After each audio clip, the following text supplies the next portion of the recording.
May panlaban na ako sa pimple dahil sa araw-araw na pet malungwer pa ng Kati Alice. Say hi to a new confidence with Kati Alice. Hear the music of our hearts.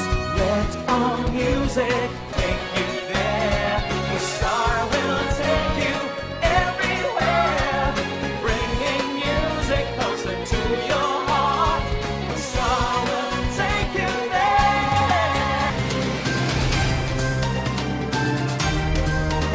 Narito na ang mga nagpapagang balita. Moncada at Panikitarlac nakapagtala na ng kaso ng Delta variant. Abra, isa sa ilalim sa ECQ, no negative RT-PCR test, no vaccination card, no entry policy, umiiral pa rin sa lalawigan ng Benguet. Barikada sa Beneco Compound, tinanggal na. Bangayan ng magkabilang kampo, tuloy pa rin. Kotse at motorsiklo nagsalpukan. Session Road may bagong mukha. 5 katangi-tanging residente ng Baguio pinarangalan. Mga makukulay na parol pinailaw na sa Angeles City, Pampanga.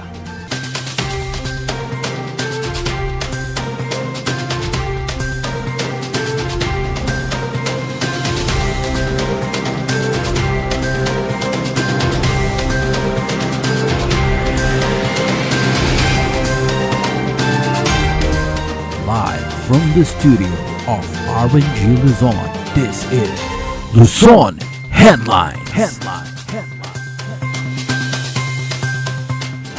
Binigyang parangal ang 5 outstanding citizen ng Baguio kasabay ng pagdiriwang sa 112th Charter Anniversary ng lungsod. Ang detalye ng balitang yan ihahatid ni Irish Kawile. Kasabay ng pagdiriwang ng ika-112 taon ng Baguio Day, pinarangalan ang 5 natatanging anak ng Baguio City. Sa pangunguna ng Society of Outstanding Citizens of Baguio o SOCOB, kinilala ang 5 awardees mula sa sektor ng community service, business at professional services. Isang stage 4 breast cancer survivor ang awardee na si Maria Victoria Bugasto. Simula pa noong 2006, tumutulong na siya para sa breast cancer awareness. Aktibo rin siya sa paglikom ng donasyon para sa mga cancer patients. Even when I have been immobile for 3 months, the work goes on. Thankfully, I am able to do that because of technology. And like I said, the trust factor, you just call on people and then they can, even if I am not around, it can be done. Kinilala rin ang philanthropist at businessman na si Fernando Chong dahil ito sa laki ng ambag ng kanyang mga negosyo sa ekonomiya ng lungsod. Enterprises in the city of Baguio, which have become the source of income of hundreds of families, and for harnessing the resources of these various businesses. Yung 10 years ago, na-expand na kung mga negosyo natin. So itong ating community, sa tutuusin na binigay sa akin ng more blessing sa buhay, gusto ko i-continue, i-share yung blessing ko sa negosyo sa others. Yun ang aking kwento kaya ginagawa ko ito na walang as in person na interested na tumutulong ko sa mga kapwang tao kasi itong community na binigay sa akin sa lahat-lahat. Kung wala itong community, hindi ko mainggan nito. So willing ako, consistent nang i-share yung blessing. Si Attorney Dexter Diwas naman ay aktibong nagsusulong upang mawaksi ang social stigma para sa mga persons deprived of liberty. Nagbabahagi siya ng legal wellness at preventive lawyering sa pamamagitan ng prison ministry. Kaakibat nito ay ang welfare and moral reformation sa pamamagitan ng strengths coaching. Sa mga speaking engagement, I just tell them if you're an employer, you might want to employ them kasi nakita ko yung stigma really na some are willing but they're takot, and I understand, and I think ang maitutulong ko dun is to really open their eyes na really open their eyes na if we don't give second chances to these people, there's higher chance of recommitment. Awardee rin si Elizabeth Jane Batino, ang kauna-unahang Pilipinong doktor na nagtapos ng BS Forensic Science. Siya ang pinuno ng Women and Children Protection sa Baguio General Hospital and Medical Center. Naghahatid ito ng komprehensibong programa para sa mga bata at kababaihan.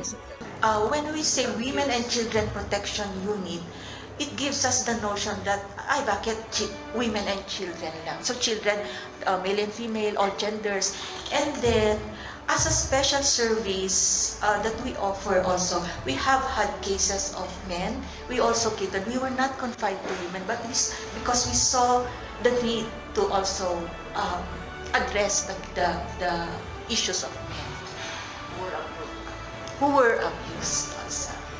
Si Dr. Alberto Atiwag Jr. naman ay isang dentista na nagsasagawa ng libreng medical and dental missions, di lamang sa loob ng Baguio City, kundi maging sa ibang lugar gamit ang sariling pera. Basta malakas tayo, kaya we always pray na maging bigyan pa tayo ng mahaba-habang para naman mai-share natin yung ating God-given skills sa iba. Kasunod ng pagkilala sa mga outstanding citizens ay ang State of the City Address ni Mayor Benjamin Magalong. Dito, inilatag niya ang mga hakbang ng lungsod sa pagsugpo sa COVID-19. To be part of a new and better normal. To be always a home to us, an endearing destination for the rest of the world. Our contact tracing efforts are unwavering. 93% of close contacts are traced within 24 hours, with a contact tracing ratio of 1:14, still the most efficient nationwide. All those who were traced are put under quarantine with mandatory swabbing for close contacts. Inilatag naman ng Baguio Tourism ang bagong tourism campaign ng lungsod para sa ligtas at responsabling turismo.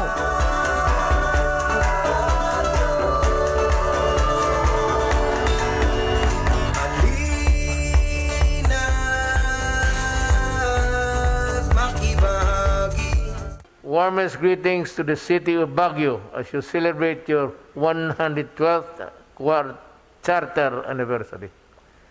Let this event encourage you to continue promoting sustainable tourism and development so you may generate more economic opportunities for people in the region.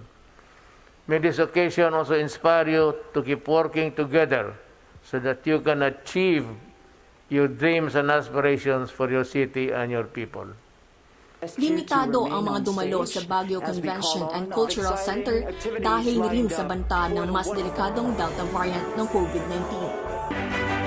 Ladies and gentlemen, inspirational and transformational leadership is the ability to bring about the best in others for the greater good. Irish Kawili para sa Luzon Headlines. Ipinasilip naman kanina ang magiging bagong mukha ng Session Road dito sa Baguio City. Agad itong dinagsa ng publiko. Nagbabalita si Charles Limon. 3, 2, 1. Kasabay ng pagdiriwang ng Baguio Day ngayong araw, ipinasilip sa publiko ang planong pagbabagong gagawin sa Session Road. Kanina, pinasyalan ito ni Secretary Bernadette Romulo Puyat. Siya ang pangunahing pangdangal ng selebrasyon. Agad naman itong dinagsa ng publiko. Ma-appreciate naman natin yung effort ng local government to make its infrastructures pedestrian friendly. Yung meron tayong bike lanes, mas malawak yung mga malalakaran para sa mga tao. I think this will also promote yung paglalakad as a form of recreation and transportation. Magandang addition actually. Yeah. Especially na marami namang nagbabike dito po. And actually maganda po, pampaganda ng session. Personally, I like it. Ma'am, sa inyo po? Oh, I like it. It's a new thing for Baguio and it makes you very proud of Baguio. Kasi Baguio born kami and things like this would be something different again. You feel na Baguio is really good for nature, but lovers of nature will be coming up here. And I'm excited for what's happening. Kaya when we passed by, we took pictures because we're going to share it also with our friends. Ang pagbabago ng kalsada ay bahagi raw ng Master Development Plan ng lungsod. Isasagawa ito sa loob ng 25 taon. We have to make sure that even if it takes years and years for us to see the development that we want, and I'm talking of like 5 years, 10 years, 25 years from now, we have to make sure that all efforts as well as the use of financial resources, because these are expensive, are towards one end. We have to have that plan because we would like to make sure that this time the development is the development that we want. Sa nasabing plano, tatanggalin ang center island at ililipat ang mga puno sa gilid ng kalsada. Lalagyan ng bike lane sa gilid at mga upuan. Magiging one lane ang paakyat at pababa na kalsada ng mga sasakyan. Pinag-iisipan naman kung maglalagay ng tram sa kanang bahagi ng kalsada na iikot lamang sa Central Business District.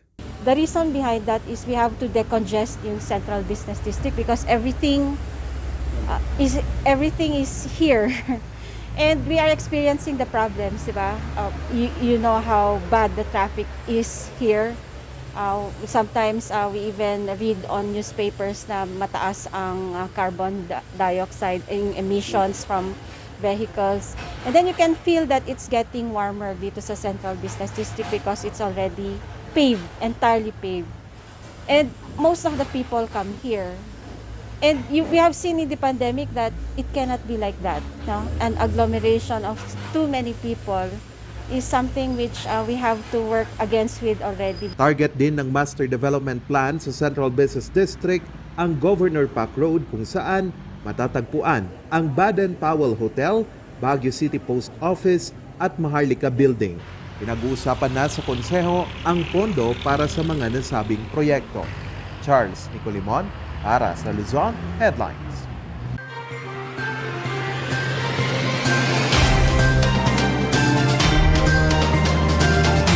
Dalawang bayan sa Tarlac ang pinasok na ng Delta variant.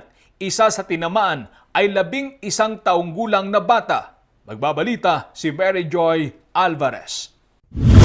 Kinumpirma ng pamahalaang lokal ng Moncada, Tarlac ang unang kaso ng COVID-19 Delta variant sa bayan. Nitong August 29 ay ibinaba sa bayan ng Moncada ang resulta ng kauna-unahang kaso ng COVID-19 Delta variant. So ang pasyenteng iyon ay isang babaeng edad 85 years old at siya ay nagkaroon ng mild symptoms at na-admit sa isang pribadong ospital sa siyudad ng Tarlac noong August 8 hanggang 16 at na-declare naman na siyang clinically improved at sumailalim naman sa strict home quarantine mula August 16 hanggang August 23. Clinically improved na raw ang pasyente noong lumabas ang resulta ng kanyang specimen na ipinadala sa Maynila. Tuloy-tuloy naman ang isinasagawang expanded contact tracing at quarantine sa iba pang nakasalamuha ng nasabing pasyente. Ang pasyente at ang kanyang mga first generation close contacts naman ay muli naming isinailalim sa RT-PCR swab test upang matukoy pa kung wala na sa kanila ang nalalabing carrier ng nasabing variant. Samantala, naitala na rin noong linggo ang unang kaso ng Delta variant sa Paniki, Tarlac. Ngayon po ay nais nating ipaalam sa ating mga minamahal na kababayang Panikenyo na ang ating bayan ay meron na pong isang kaso ng Delta variant na kung saan ang pinanggalingan po ng impormasyon na ito ay nagmula po kay Dr. Tanyedo na siya naman pong ating Municipal Health Officer at ang kumpirmasyon pong ito ay nagmula sa Provincial Health Officer ng ating lalawigan ng Tarlac na si Dr. Lasatin. Sa ating mga kababayan po na patuloy na nagtatanong kung may katotohanan ang balita, ito po ay totoo na kung saan ang naitalang may Delta variant ay mula po sa barangay istasyon na kung saan 11 years old yung ating naitala na may kaso ng Delta variant. Patuloy din ang pagpapaalala ng lokal na pamahalaan ng Moncada at Paniki sa istriktong pagsunod at pagtalima sa minimum public health standards. Mary Joy Alvarez para sa Luzon Headlines. Pasadahan na natin ang mga balita sa Benguet at Abra. Ang detalye ihahatid ni Irish Kawile. Simula ngayong araw hanggang September 7, isa sa ilalim ang Abra sa Enhanced Community Quarantine. Alinsunod ito sa executive order na inilabas ni Abra Governor Joy Bernos. Sa loob ng isang linggong pagpapatupad ng ECQ, kailangan ng white pass para makalabas ang mga residente sa kani-kanilang tahanan. Pero, nilinaw na ito'y limitado lamang para sa mga bibili ng mga essential goods at magtatrabaho. Iginiit din ang pagsunod sa health protocols gaya ng pagsusuot ng face mask at social distancing. Mahigpit pa ring ipinagbabawal ang home isolation para sa mga COVID-19 positive. Ito ang giit ng Provincial Health Office ng Benguet matapos mapag-alamang ilang positibo sa nasabing sakit ang tumangging madala sa mga isolation facility. Ipinaliwanag na papayagan lamang ang home isolation kung ang bahay ng pasyente ay akma para maging isolation area. Kaugnay nito, sinabi ni DILG Benguet Director Rufina Fegcan na maaaring gamiting basihan ang mga umiiral na ordinansa ng isang munisipyo para maparusahan ang mga lalabag sa mga community quarantine protocols. Sa pagpupulong ng Provincial Interagency Task Force, naghayag ng kahandaan ang Benguet PNP na bigyan ng escort ang mga pamahalang lokal para dalhin ang isang COVID-19 patient sa isang isolation facility. Dahil sa patuloy na pagdami ng kaso ng COVID-19, umiiral pa rin ang no negative RT-PCR test, no fully vaccination card, no entry policy sa Benguet. Alinsunod ito sa executive order na inilabas ni Benguet Governor Melchor Diclas. At kahit nasa Modified General Community Quarantine o MGCQ ang lalawigan, ang mga edad 15 pababa, 65-year-old pataas, may comorbidity at buntis ay hindi papayagang makalabas ng kani-kanilang bahay. Irish Kawili para sa Luzon Headlines.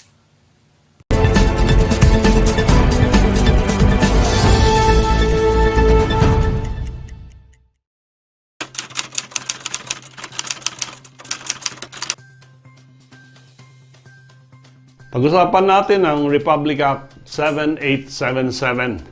At ito yung Anti-Sexual Harassment Act of 1996. Napag-uusapan ito because there are so many instances of sexual harassment in the workplace. Sa opisina, sa factory, sa restaurant, may mga ganitong issues na nangyayari.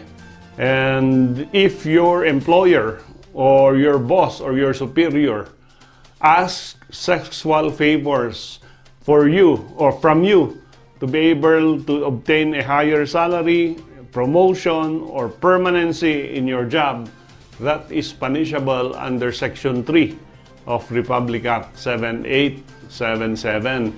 Hindi lang yung sexual favors ang pinapunish nito. Even green jokes, for example, sexual harassment, ang turing dito, yung mga patama ng mga employer sa kanilang employee. At itong mga ganitong klase ay frowned upon by Republic Act 7877. Ang penalty dito, of course, if you are guilty of sexual harassment in the workplace, is a minimum of 1 month to a maximum of 6 months in prison, and a fine of not less than 10,000 pesos and a fine or more than 20,000 pesos or both. No?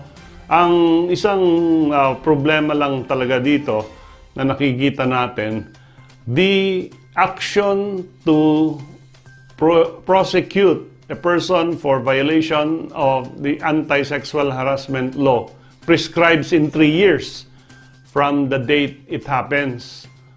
So that pag ikaw ay naharas ng inyong employer, no, and you file it only after 10 years, then you expect na yung kaso mo hindi magpo-prosper. So the sexual harassment applies both to men and women. Hindi lang po babae ang victims ng sexual harassment in the workplace. If you feel that you are harassed by your boss, kahit lalaki ka, you can file a case under Republic Act 7877.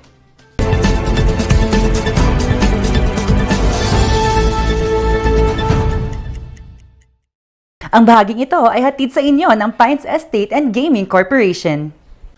Susunod, barikada sa Beneco Compound, tinanggal na. Pangayan ng magkabilang kampo, tuloy pa rin. Kotse at motorsiklo, nagsalpukan.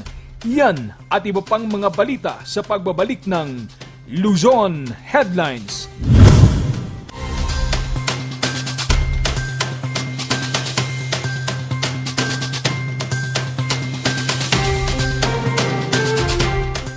Only barbecue, only grill, only side dishes, only additional dishes with only charcoal barbecue.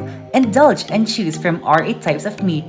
Beef samgyeopsal, pork samgyeopsal, spicy samgyeopsal, tender flavorful moksel, pork barbecue, spicy chicken, and chicken barbecue. Don't limit those cravings and go all out with more than 20 additional dishes. From ramyun, soy sauce chicken, fried chicken, dumplings, kimali, tteokbokki, chop suey, spaghetti, macaroni salad, kimbap, vegetable salad, kakis, doenjang soup, egg soup, sweet and sour pork, and many more to satisfy your appetite. Top your foodie experience with unlimited side dishes to choose from with a variety of vegetables, finger foods, noodles, spices, and many more. Best experience with family and friends. Treat yourself and visit us now at Samgyup Pocha, located at number 2 Leonard Wood Road, Manuel A. Rojas, Baguio City. Open from 11 a.m. to 10 p.m. Redefine Unlimited. Coronavirus. Dahil dito, may mga bagay na hindi mo na magagawa. Ngunit, may katuwang ka. PDA or Pau de Arco Herbal Capsule na may antiviral quercetin at immunity booster. Mag-PDA or Pau de Arco Herbal Capsule araw-araw para iwas sakit, iwas virus. PDA. Proteksyon, depensa, alay sa kalusugan. PDA or Pau de Arco Herbal Capsule is available in all leading drugstores nationwide. Another quality product of Aldrich Corporation.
Narito ang ilang tag-initipid tips na pwedeng gawin ng hindi nahihirapan at nananatiling komportable sa pang-araw-araw na pamumuhay.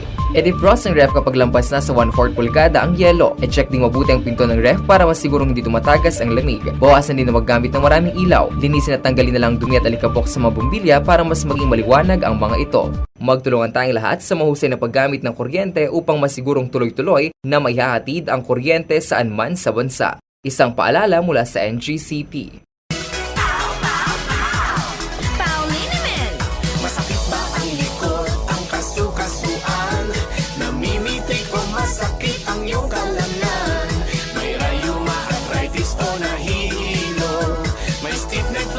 So masakit ang ulo sa paulinimen yung haway garantisado. Paulinimen, isang pahid ka lang. Dahil walang out sa PAW!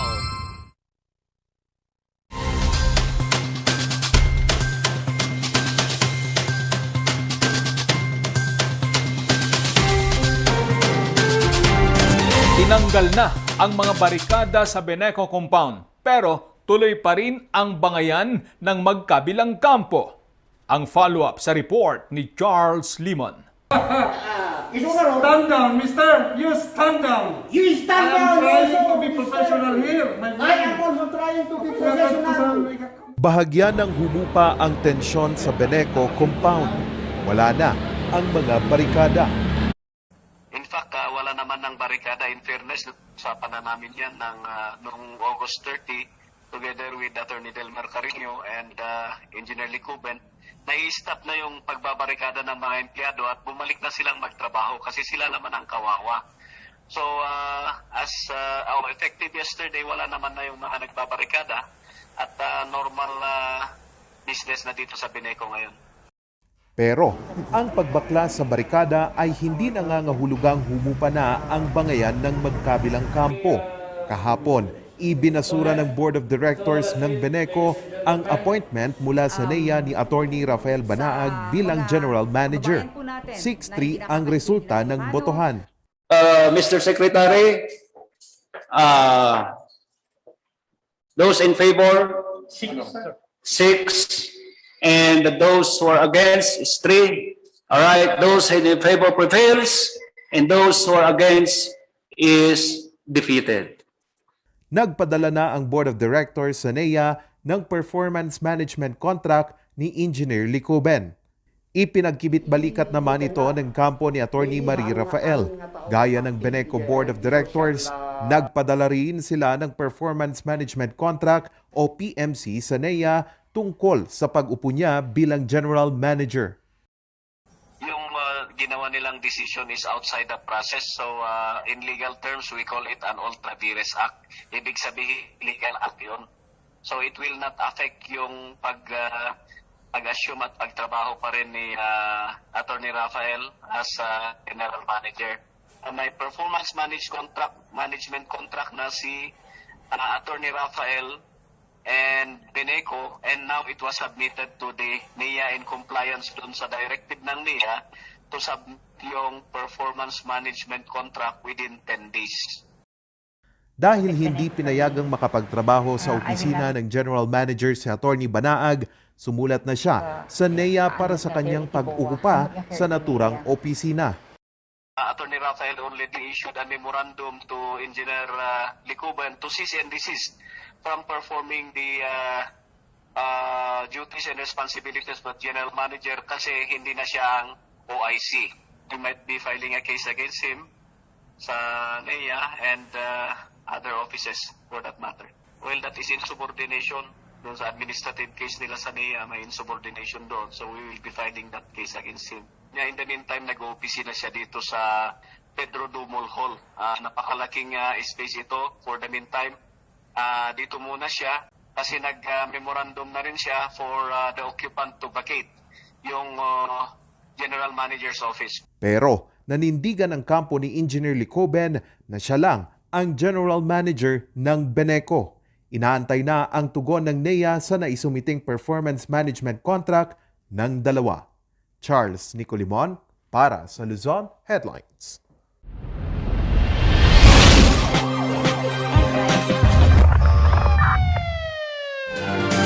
Isa ang sugatan matapos magsalpukan ang kotse at motorsiklo. Pagbabalita si Christine Flores. Makikita sa litratong kuha ni Mark Mendihar ang banggaan ng kotse at motorsiklo sa sharp curve sa barangay San Roque alas 5:30 ng hapon noong August 29.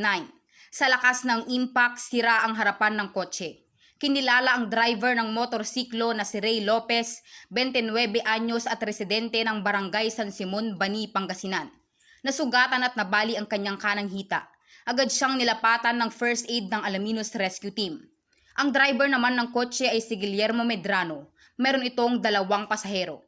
Wala ni isa sa kanila ang nasugatan dahil sa airbag ng kotse. Sa pag-imbestiga ko, sa pag-interview ko sa mga sa mga occupant ng Innova, bali traversing po sila, pa-travel po sila east direction po.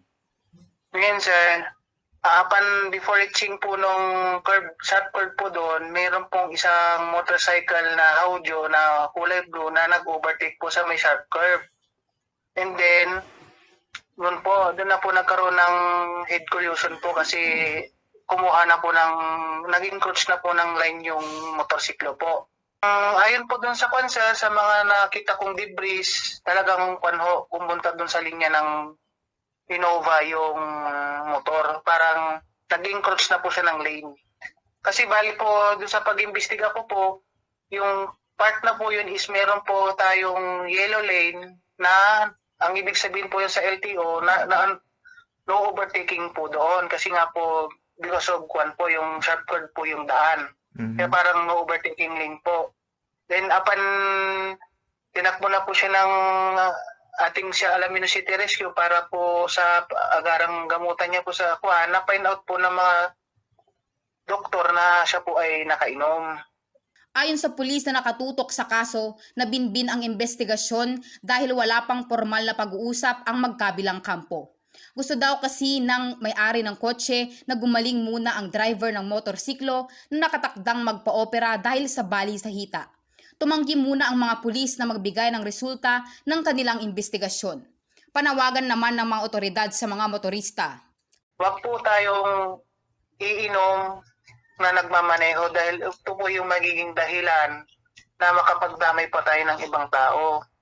Christine Flores para sa Luzon Headlines.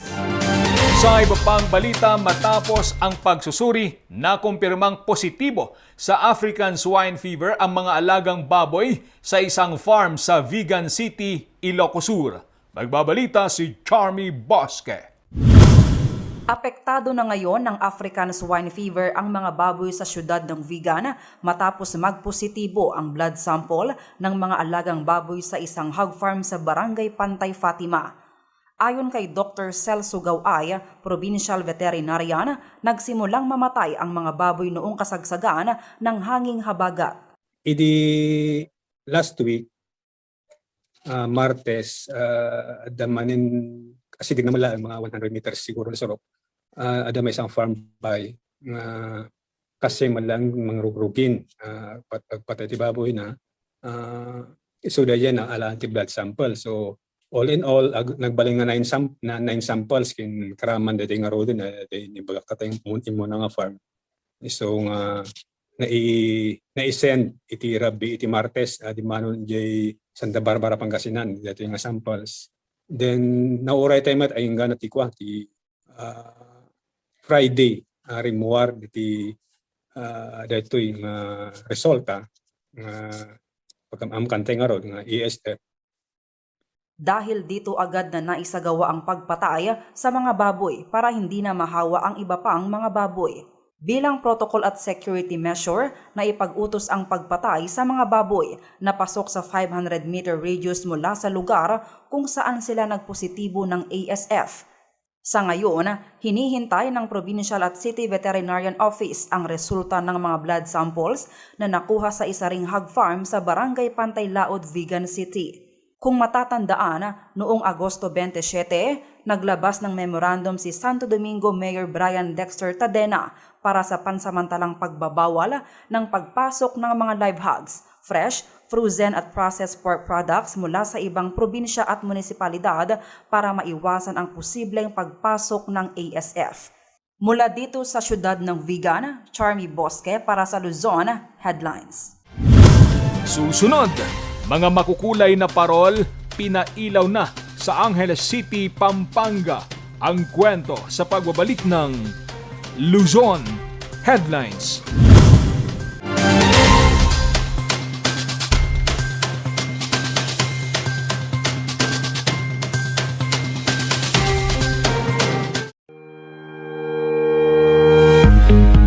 The Baguio Country Club, the first and only 5-star mountain resort in the Philippines, is fully equipped and ready to welcome you back. The club has thoroughly worked on adapting to the new normal. The usage of any of the facilities and amenities of the club is governed with specific rules, regulations, and procedures in accordance to the medical, physical distancing, and disinfecting protocols. And as you return back here to your second home and make new memories with us, we assure you that at the Baguio Country Club, you do not have to worry because we can assure you that the club continuously puts great importance to the health, safety, and wellness of its members, guests, and employees.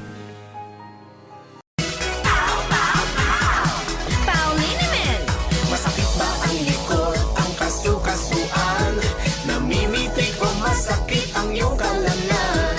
May rayuma, arthritis o nahihilo? May stiff neck, flatulence o masakit ang ulo? Sa Pauliniment, ginhaway, garantisado. Pauliniment, isang pahid ka lang. Dahil walang aw sa PAW! The most beautiful design you will find ever. Great furnitures and better price. Made in Korea. Art and Furnitures. Visit us at San Luis Bugul, La Union. Contact us at 0915-117-0111. Art and Furnitures. TG Home Builders po? Yes po, sir. Sir, paano po umorder online ng mga hardware supplies? Punta lang po kayo sa facebook.com/tghomebuilders at i-message nyo na lang po kami doon at mayroon lang pong sasagot sa inyo. Sir, ang TG Home Builders po ay isang tindahan na nag-offer po ng mga finishing material. Easy to install at mas makakatipid po sila ng oras at sa pera po nila. Mas concentrated po kami sa mga modern materials. TG Home Builders! We turn houses into homes! Coronavirus. Dahil dito, may mga bagay na hindi mo na magagawa. Ngunit, may katuwang ka. PDA or Pau de Arco Herbal Capsule na may antiviral quercetin at immunity booster. Mag-PDA or Pau de Arco Herbal Capsule araw-araw para iwas sakit, iwas virus. PDA. Proteksyon, depensa, alay sa kalusugan. PDA or Pau de Arco Herbal Capsule is available in all leading drugstores nationwide. Another quality product of Aldrich Corporation.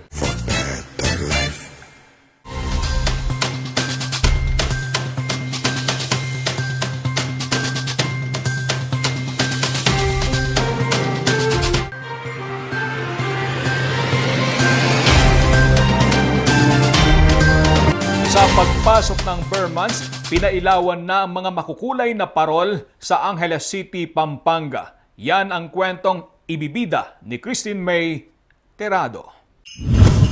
Umpisa na ang mahabang pagdiriwang ng Pasko sa Angeles City, Pampanga. Sa pagsalubong ng Burr months, pinangunahan ng alkalde ng Angeles City ang pagpapailaw sa mga parol. Nagbigay liwanag ang mga parol sa kahabaan ng Abacan at Friendship Bridge sa Angeles. Ang mga naglalakihang parol ay likhang Anghelenyo. 5 araw ang ginugol para ito'y maikabit ng City Engineering Office. Mahirap man ng sitwasyong kinahaharap bunsod ng pandemya, layunin ng lokal na pamahalaan na ipaalala ang diwa ng Pasko, paghariin ang pag-asa, pag-ibig at pagmamalasakit sa kapwa. Okay lang naman po kasi wala naman po akong nakikitang masama. Purpose lang naman nila ay medyo masiyahan din naman yung mga makakakita. And masaya lang ako din, nagdarasal ako na sana mawala na rin itong pandemyang ito para mas lalong mas masaya kami pagdating ng December. Simbolo rin daw ang parol ng pag-asa ng bawat Anghelenyos na malampasan ang kalbaryong dulot ng COVID-19. Christine May Terado para sa Luzon Headlines. At yan ang mga balitang nakalap ng Luzon Headlines ngayong araw. Maraming salamat at muli, magandang gabi po sa ating lahat.